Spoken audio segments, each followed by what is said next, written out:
అంతర్జాతీయ యోగా దినోత్సవాన్ని విశాఖలో నిర్వహించడం నగరవాసుల అదృష్టమని ఏపీ హోంమంత్రి అనిత అన్నారు. నగరంలో ఈ నెల 21న నిర్వహించనున్న యోగాంధ్ర వేడుకలపై సహచర మంత్రులు అధికారులతో విఎంఆర్డీఏ కార్యాలయంలో ఉన్నత స్థాయి సమీక్ష నిర్వహించారు. పర్యవేక్షించడానికి ఎంతమంది ఆఫీసర్లు వేశారు, ఇవన్నీ కూడా సాక్షాత్తు ముఖ్యమంత్రి గారు ప్రత్యేకంగా కూర్చొని దృష్టిలో అన్ని కూడా రివ్యూ చేసి ప్రత్యేకంగా దాని మీద దృష్టి సారించమని చెప్పి అధికారులకి అదేవిధంగా ప్రజాప్రతినిధులందరికీ కూడా ఇన్ఫర్మేషన్ ఇవ్వడం జరిగింది, ఆదేశాలు ఇవ్వడం జరిగింది. దీనిలో భాగంగానే మేము ఈరోజు 5 లక్షల మందిని టార్గెట్ పెట్టుకున్నామండి. ఇంతకుముందు ఒక వరల్డ్ రికార్డ్ ఒకటి ఉంది యోగా డేకి సంబంధించి. ఇంతకుముందు యోగా డే 1,53,000 మందితో చేస్తున్నారు సూరత్లో.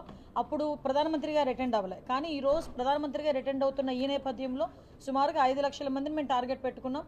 కంపల్సరీగా 3,50,000 మందికి పైగా ఈరోజు ఒకే చోట మనకి యోగా చేయడానికి సిద్ధపడేటట్టుగా ప్రజలందరూ కూడా ముందుకు వచ్చారు. ఇందులోని శుభపరిణామం ఏంటంటే రిజిస్ట్రేషన్స్ చేస్తే 2 కోట్ల మందికి పైగా రిజిస్ట్రేషన్స్ జరిగినాయి. అంటే మేము 2 కోట్లని మేము అనుకున్నాము, 2 కోట్ల మంది పైగా ఈరోజు రిజిస్ట్రేషన్స్ జరిగినాయి.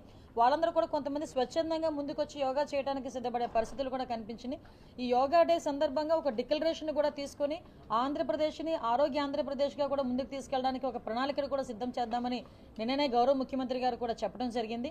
నేను విశాఖపట్నం ప్రజలకే కాదు ఆంధ్రప్రదేశ్లో ఉన్న ప్రజలందరికీ కూడా ఒకటే విన్నపం, ఈరోజు యోగా అనేది మన భారతీయ సంప్రదాయం ప్రకారం, భారతీయ సంస్కృతి ప్రకారం ప్రపంచానికి మనం ఇచ్చిన ఒక గిఫ్ట్. ఏదైతే మనది అనుకున్న యోగాని ఈరోజు మనం ఓన్ చేసుకోవడం ఒక ఎత్తైతే మన జీవన విధానంలో ఒక భాగాన్ని చేయాలి అని గౌరవ ప్రధానమంత్రి నరేంద్ర మోడీ గారు పడుతున్న తాపత్రయం, దీనికి ఈరోజు గౌరవ ముఖ్యమంత్రి చంద్రబాబు నాయుడు గారు చూపిస్తున్న చొరవ, ఈ రెండు పవన్ కళ్యాణ్ గారు వీళ్ళందరూ ఆదరిస్తున్న తీరు, ఇవన్నీ చూసుకొని ఫర్దర్గా కూడా యోగా అయిపోయిన తర్వాత కూడా ఫర్దర్గా యోగాని కంటిన్యూ చేయాలి ప్రతి ఒక్కరిని ఒక దిశానిర్దేశం ఇవ్వడం జరిగింది. ఇక్కడ మేము ఏర్పాట్ల దృష్ట్యా చూసుకుంటే సుమారుగా 326 కంపార్ట్మెంట్స్ ఈరోజు ఏర్పాటు చేసుకోవడం జరిగింది. 326 కంపార్ట్మెంట్స్లో కూడా దగ్గర 1000 నుంచి 1300 మంది వరకు కూడా యోగా చేయడానికి యోగా ప్రాక్టీస్ చేసే వాళ్ళు ఉంటారు. యోగా ఇన్స్ట్రక్టర్లు కూడా 326 మంది యోగా ఇన్స్ట్రక్టర్ని కూడా పెట్టడం జరిగింది. ప్రతి చోట ఎల్ఈడి స్క్రీన్స్ పెట్టడం జరిగింది. భద్రత దృష్ట్యా 2000 పైగా సీసీ కెమెరాలు ఏర్పాటు చేయడం జరిగింది. మనకి పీఎం గారు వచ్చిన తర్వాత పీఎం గారు ఉన్న 5 కిలోమీటర్ల రేడియస్లో మనం ఎట్టి పరిస్థితుల్లోని కూడా డ్రోన్స్ని మనం యూజ్ చేయలేం. అయినప్పటికీ కూడా ముందుగానే సీసీ కెమెరాలు అవన్నీ పెట్టుకొని మొత్తం ప్రధానమంత్రి గారి టీము అదేవిధంగా మన లోకల్ పోలీస్ టీం ఇద్దరు కూడా కోఆర్డినేషన్తో ఎక్కడ కూడా భద్రతా వైఫల్యాలు జరగకుండా చూసుకునే బాధ్యత తీసుకున్నాం. అట్ ద సేమ్ టైం ఈరోజు సెక్యూరిటీ, సేఫ్టీ 2 ప్రధాన ఎజెండాలుగా ఈరోజు తీసుకోవడం జరిగింది. చిన్న మైన్యూర్ ఇష్యూస్ని కూడా ఈరోజు పరిగణలోకి తీసుకొని ఎక్కడ ఎటువంటి అవాంఛనీయ సంఘటనలు జరగకుండా, ఎటువంటి ప్రాణ నష్టం జరగకుండా చూసుకునే బాధ్యత తీసుకోమని మున్సిపల్ శాఖ మంత్రి నారాయణ టీడీఆర్ బాండ్లపై నిర్ణయం తీసుకోవడం శుభ పరిణామమని జనసేన రాష్ట్ర కార్యదర్శి సత్యనారాయణ అన్నారు. విశాఖ జనసేన కార్యాలయంలో ఆయన మాట్లాడారు. గత ప్రభుత్వం చేసిన తప్పు వల్ల టీడీఆర్ బాండ్ల కుంభకోణం జరిగిందని అన్నారు. నమస్తే అండి. మన మున్సిపల్ శాఖ మంత్రి నారాయణ గారు మార్చి 8, 2025 అసెంబ్లీలో ఒక మంచి వివరణ ఇచ్చారు. టీడీఆర్ బాండ్లు గత ప్రభుత్వం విపరీతమైన కుంభకోణాలు చేసింది. అది కుంభకోణాలు విలువ ఎంత అంటే విశాఖపట్నంలోనే 393 బాండ్స్ ఇష్యూ చేశారు, చాలా విలువైనవి. అలాగే తణుకు, తిరుపతిలో కూడా అలాగే జరిగినాయి. ఇంకోటి 750 కోట్ల బాండ్లు తణుకులో, అలాగే తిరుపతిలో 170 కోట్ల విలువైన బాండ్స్, టీడీఆర్ బాండ్స్ దుర్వినియోగం జరిగినాయి అని చెప్పేసి. విశాఖపట్నంలో 393 బాండ్స్లో ఒక బాండ్ విషయం అయితే ఈరోజు దాన్ని రివోక్ చేస్తూ ఆర్డర్ ఇచ్చారు. అది చాలా సంతోషం. ఎందుకంటే అది చెప్పింది చేయడం మొదలుపెట్టారు నారాయణ గారు. ఎట్టి పరిస్థితుల్లో వదలనన్నారు. ఎందుకంటే ఈ బాండ్ ఎప్పుడు ఇచ్చారంటే దీని నెంబర్ కూడా చెప్తాను, 1086/00178/23 18/10/2023 greater Visakhapatnam municipal corporation issue చేసిన బాండు.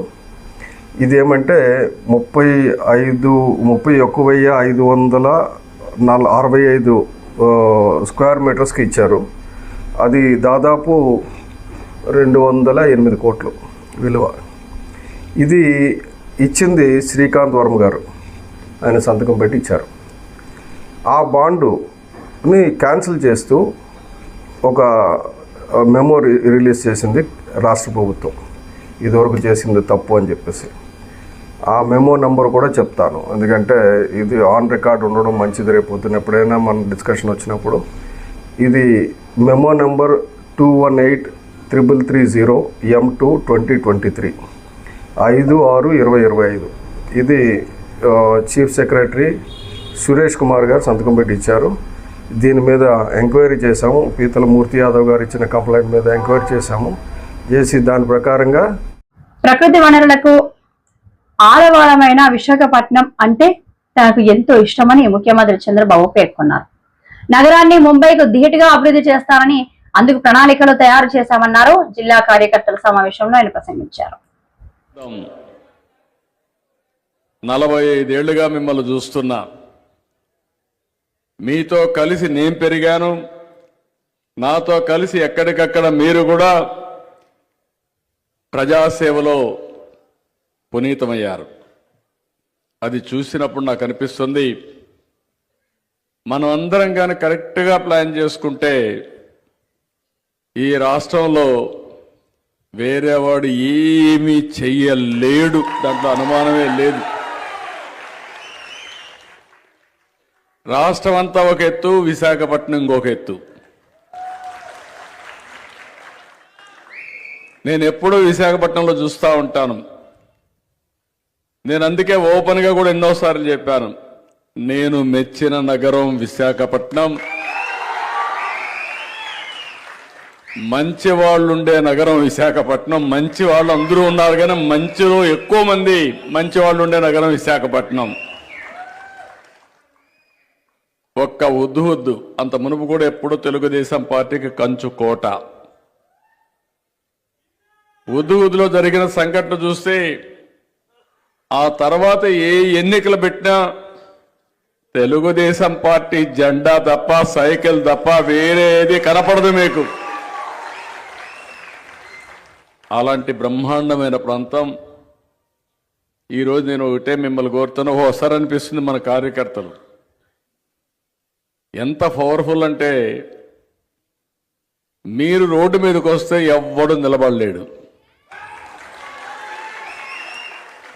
అప్పుడప్పుడు నేను అధికారంలోకి వచ్చిన తర్వాత ఏదో రాష్ట్రాన్ని బాగు చేసేయాలని రాత్రింపగుళ్ళు ఒక అబ్సెషన్తో పనిచేయడం మొదలుపెట్టినప్పుడు మీలో అలకొస్తుంది. అలకు వచ్చినప్పుడు కాడి పడేస్తారు. మీరు ఎక్కడికి పోరు, ఏ జెండా పట్టుకోరు, ఎవరికి ఓటేయరు, కానీ అలగతారు. అలకే ప్రమాదం. అందుకనే ఇప్పుడు నేను ఒకటి అనుకున్నాను, ఇంకా భవిష్యత్తులో మీరు అలిగే పరిస్థితి రాదు, మనం ఓడిపోయే పరిస్థితి కూడా రాదు.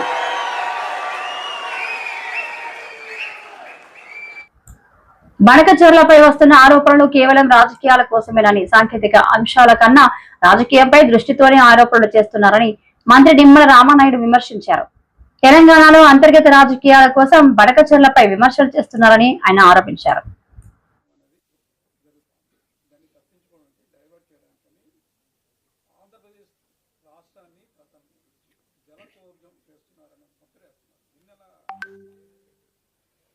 మీరు చెప్పినట్లుగా ఏదైతే వాస్తవాలు వాళ్ళకు కూడా తెలుసు.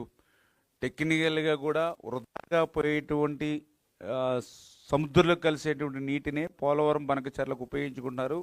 ఇది ఎగువన ఉన్నటువంటి తెలంగాణ రాష్ట్రానికి ఏమాత్రం నష్టం లేదా అన్నటువంటి సంగతి తెలిసినప్పటికీ కూడా మరి అక్కడ ఉన్నటువంటి నాయకులు ఈ అంశం మీద మాట్లాడుతూ ఉన్నారని అంటే, మరి మీరు చెప్పినట్లుగా ఆ రాష్ట్రంలో ఉన్నటువంటి అంతర్గతమైనటువంటి రాజకీయ సమస్యలు కూడా ఒక కారణం కావచ్చు అనే విషయం కూడా కొంతమంది మీలాంటి మీడియా మిత్రులు కూడా, విశ్లేషకులు కూడా మాకు కూడా చెప్తున్నటువంటి పరిస్థితి.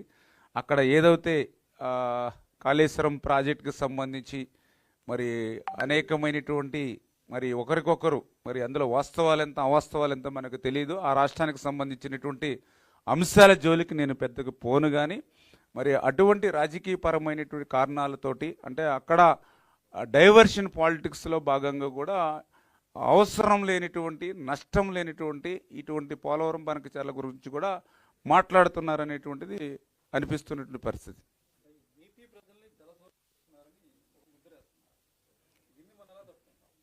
చాలా క్లియర్గా చెప్పాము ఇప్పుడే, అందుకే మీ అందరికీ చెప్పడం జరిగింది.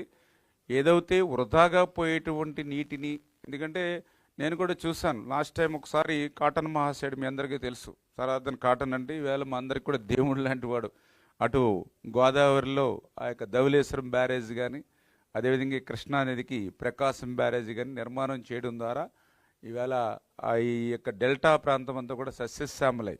ఎందుకంటే అంతకుముందు ఈ బ్యారేజీలు లేనప్పుడు మేము కూడా తాటి దుంపలు, తేగలు, ఇంకొకసారి అవి కూడా దొరకపోతే బంకమట్టులో పెరుగు కలుపుకుని తిన్నటువంటి రోజులు ఉండేవి ఆ రోజు డెల్టాల్లో. ఆ బ్యారేజీలు కట్టిన తర్వాతే పచ్చగా పొలాలుండి ఇవాళ 2 పంటలు పండుతూ ఉన్నాయి కాటన్ మహాశయుడు. అందుకే ఈరోజు విదేశీయుడు అనేప్పటికీ కూడా ఊరు వాడ కాటన్ మహాశయుడు విగ్రహాలను మనం పూజిస్తూ ఉన్నాం ఇవాళ ఏ గోదావరి జిల్లాకు పోయినప్పటికి కూడా. మొన్న అటువంటి కాటన్ మహాశయుడు యొక్క మనమరాలు రాజమండ్రి వచ్చి ఆ ధవళేశ్వరం బ్యారేజీ దగ్గర నుంచి ఆ వృధాగా మరి సముద్రంలోకి వెళ్ళిపోతున్నటువంటి ఆ వరద జలాలను చూసి మరి మా తాత నిర్మాణం చేసినటువంటి ఈ యొక్క బ్యారేజీ తర్వాత ఇప్పటి వరకు ఇన్ని సంవత్సరాలైనా పైన ఒక్క ప్రాజెక్టు కట్టలేదా, ఈ యొక్క వరద నీటిని ఎవరు కూడా సద్వినియోగం చేసుకోలేకపోతున్నారని మరి సాక్షాత్తు ఆ కాటన్ మహాశయుడు మనమరాలు మాట్లాడింది అని అంటే అందులో వాస్తవం. ఎందుకంటే ఆ గోదావరి వరద జలాలు ఎట్లా వెళ్ళిపోతున్నాయి. సింహాచలంలో భక్తుల దర్శనాలలో ఎటువంటి ఇబ్బందులు రాకుండా ఎప్పటికప్పుడు పర్యవేక్షణ వేస్తున్నారని ఈవో త్రినాథరావు మంగళవారం తెలిపారు. సింహాద్రి అప్పన్న దర్శనానికి సిఫార్సు లేఖపై వచ్చే భక్తులకు ప్రత్యేకమైన ఏర్పాటు చేస్తున్నట్లు పేర్కొన్నారు. అంటే ఇప్పుడు మేము క్యూ సిస్టమ్ అన్నది కొంచెం ఆల్టర్ చేయడం జరిగిందండి. అలాగే సర్వదర్శనం ఒక లైన్ నడుస్తుంది, 100 రూపాయల దర్శనం నడుస్తుంది, అలాగే 300 లైన్ నడుస్తుందండి. ఇప్పుడు మనం ఇంత ముందు వరకు ఏం చేసేవాళ్ళు అంటే సిఫార్సులు ఏదైనా వచ్చినట్టయితే వాళ్ళు డైరెక్ట్గా వెళ్ళిపోవడం, ఆ భక్తులకి అంటే లైన్లో వెళ్ళే వాళ్ళకి క్రాస్ చేసుకుని వెళ్ళడం కొద్దిగా ఇబ్బందులు జరగడం, అసౌకర్యం ఫీల్ అయ్యేవారు భక్తులు కూడా. అది మనం దాన్ని అధిగమించడానికి ఒక సెపరేట్ క్యూ లైన్ అన్నది కూడా ఏర్పాటు చేయడం జరిగింది. ఏదైనా సిఫార్సు లేఖలు వచ్చినట్టయితే వాళ్ళకి సెపరేట్ లైన్, అంటే ఇప్పుడు 4 లైన్లు దేనికి అది ఎక్కడికి ఇబ్బంది లేకోకుండా నడుస్తుంది. కాబట్టి భక్తులకు కూడా దర్శనం బాగా జరుగుతుంది. వారు ముడుపులు, మొక్కుబడులు, కానుకలు అవి సమర్పించుకోవడానికి కూడా వాళ్ళకి చాలా కంఫర్ట్గా ఉందండి. తీస్తున్నామండి, టికెట్ తీపిస్తున్నామండి. రాష్ట్రాన్ని రావణ కష్టంలా అప్పులు కుప్పల కూటమి ప్రభుత్వం మార్చిందని ఎమ్మెల్సీ కళ్యాణి అన్నారు.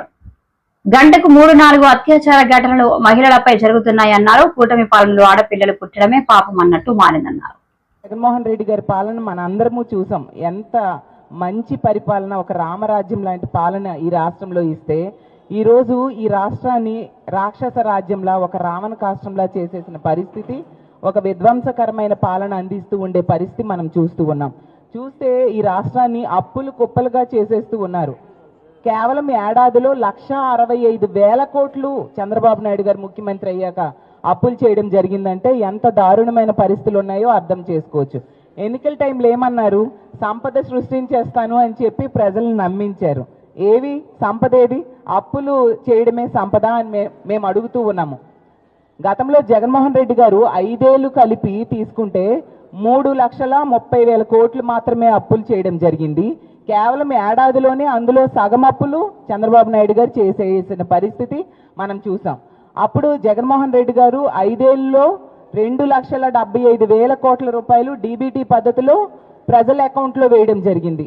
మరి 1,65,000 కోట్లు కేవలం ఏడాదిలో చేసి కూడా ఏమైనా హామీలు నెరవేరుస్తున్నారంటే అది మనందరము చూస్తూ ఉన్నాం. ఎంత ఘోరంగా ఇచ్చిన హామీలన్నీ తొంగలో తొక్కిన పరిస్థితి.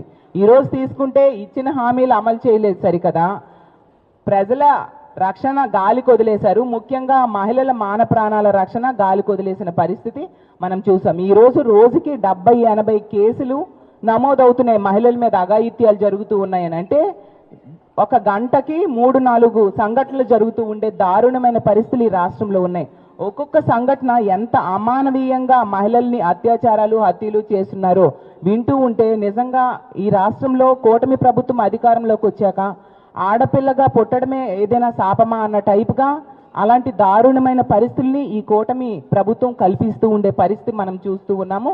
నిజంగా ఇంత దారుణంగా లా అండ్ ఆర్డర్ గాలికి వదిలేసిన పరిస్థితి గతంలో ఎన్నడూ మనం చూడలేదు.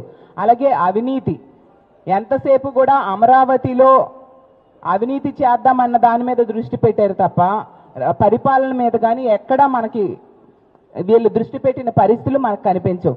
కాబట్టి ఇవన్నీ కూడా ప్రజలకు వివరించాల్సిన అవసరం ఉంది. గతంలో జగన్మోహన్ రెడ్డి గారు 5 ఏళ్లు కలిపి 99.5% హామీలు నెరవేర్చారు. మొదటి ఏడాదిలో 90% హామీలు మేనిఫెస్టోలో ఇచ్చిన హామీలు నెరవేర్చడం జరిగింది.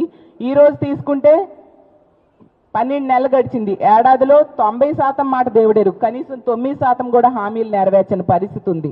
దాని అన్నింటినీ వివరిస్తూ ఈ బుక్ రూపంలో ప్రజలకి వివరించడానికి మా పార్టీ ఈ బుక్ వేయడం జరిగింది. జగన్ అంటే నమ్మకం, చంద్రబాబు అంటే మోసం అంటూ జరిగిన ఇష్యూస్ అన్ని విపులంగా ఇందులో వివరించడం జరిగింది. ఈ రోజు విశాఖపట్నం పోలీసుల వేధింపులు భరించలేకనే నాగమల్లేశ్వరరావు ఆత్మహత్య చేసుకున్నాడని, ఆయన కుటుంబానికి భరోసా ఇవ్వడానికి వైఎస్ జగన్మోహన్ రెడ్డి ఖచ్చితంగా వస్తారని వైఎస్ఆర్సీపీ నాయకులు అన్నారు. నరసరావుపేట పల్నాడు జిల్లా ఎస్పీని కలిసిన అనంతరం వైసీపీ నేతలు మీడియాతో మాట్లాడారు. ఆ కుటుంబము ఉన్నటువంటి బాధని, వాళ్ళ యొక్క భావాన్ని జగన్మోహన్ రెడ్డి గారికి వినిపించి వారు గుర్తుగా ఆ అబ్బాయి గుర్తుగా ఆ గ్రామంలో ఒక విగ్రహాన్ని ఏర్పాటు చేసుకొని దానికోసము దాన్ని జగన్మోహన్ రెడ్డి గారిని ఆ కుటుంబ సభ్యులు కలిసి మరి ఈ నేపథ్యంలో జగన్మోహన్ రెడ్డి గారు రెంటపాలకు వచ్చి ఆ కుటుంబానికి భరోసాగా అండగా ఉంటూ మరి ఆ విగ్రహావిష్కరణ చేయడానికి జగన్మోహన్ రెడ్డి గారు రానున్నారు. ఇప్పుడు ఇక్కడ జరుగుతున్నటువంటి పరిస్థితులు కానీ ఇక్కడ ఉన్నటువంటి జిల్లాలో అందరికీ కూడా తెలుసు. ఏవో పర్మిషన్స్ పేరుతో ఇంకేవో అడ్డంకులు సృష్టించి జగన్మోహన్ రెడ్డి గారి కార్యక్రమాన్ని అడ్డుకోవాలని అనేక ఆంక్షలు విధించి వచ్చే పబ్లిక్ ని కన్ఫ్యూజ్ చేయాలని రీసెంట్ టైమ్స్ లో పొదిల్లో జగన్మోహన్ రెడ్డి గారికి చాలా పెద్ద ఎత్తున కూడా ప్రజాదరణ లభించింది. చాలా పెద్ద ఎత్తున కూడా వైఎస్ఆర్ కాంగ్రెస్ పార్టీకి రాష్ట్రంలో మద్దతు దొరుకుతుంది. ప్రజలందరూ కూడా ఈ కూటమి ప్రభుత్వం వచ్చినాక ఈ కూటమి ప్రభుత్వం యొక్క అరాచకాలు అవన్నీ కూడా ఆ బాధతో ఇవాళ జరుగుతున్నటువంటి మోసాలు ఇవన్నీ చెప్పుకునేందుకు, అలాగే జగన్మోహన్ రెడ్డి గారు అయితే మనకు ఏ విధంగా ప్రశాంతంగా ఉండేవాళ్ళమో మరి ఈ రోజున ఈ కూటమి వచ్చిన తర్వాత ఈ అరాచకాలు తట్టుకోలేక అందరూ కూడా రోడ్డెక్కి జగన్మోహన్ రెడ్డి గారు వస్తుంటే ఈ రోజు మద్దతు తెలుపుతున్నటువంటి పరిస్థితి మనం చూస్తా ఉన్నాం రాష్ట్రంలో. మరి ఇలాంటి పరిస్థితుల్లో ప్రజలు స్వచ్ఛందంగా న్యాచురల్ గా జగన్మోహన్ రెడ్డి గారు లాంటి ఒక మంచి చరిష్మా ఉన్నటువంటి నాయకుడు జగన్మోహన్ రెడ్డి గారు అంటేనే జనం. మరి ఆయన వస్తున్నాడు అంటేనే ఎవరు ఏమి ఆర్గనైజ్ చేయాల్సినటువంటి అవసరం లేదు, ఎవరు ఏం చెప్పాల్సినటువంటి అవసరం లేదు. న్యాచురల్ గా జనం అనేది ఈజ్ అ క్రౌడ్ పుల్లర్. మరి వారు వస్తూ ఉండగా ఇంతమంది అంతమంది అని చెప్పి రోజు పోలీసులు రకరకాల ఆంక్షలు విధించి అట్లా చేయాలి, ప్రోగ్రాం 100 మందితోనే చేయాలి ఇట్లా అని చెప్పి అనేక మాటలు చెప్పి ఈ ప్రోగ్రాం పట్ల ఒక అభద్రతని ప్రజల్లోకి పంపించి ప్రజల్ని కన్ఫ్యూజ్ చేసి దీన్ని ఒక రకంగా ఫెయిల్ చేయాలనేటువంటి ఒక ఉద్దేశంతో పోలీసులు వేస్తున్నటువంటి అడుగుల గురించి మనం చూస్తా ఉన్నాం. కాబట్టి మేమందరం కూడా ఈరోజు వచ్చి ఎస్పీ గారిని కలిసి ఏ విధంగా ప్రోగ్రాం కండక్ట్ చేయబోతున్నాం, అసలు ఏంటి ఈ ఒక ఇష్యూ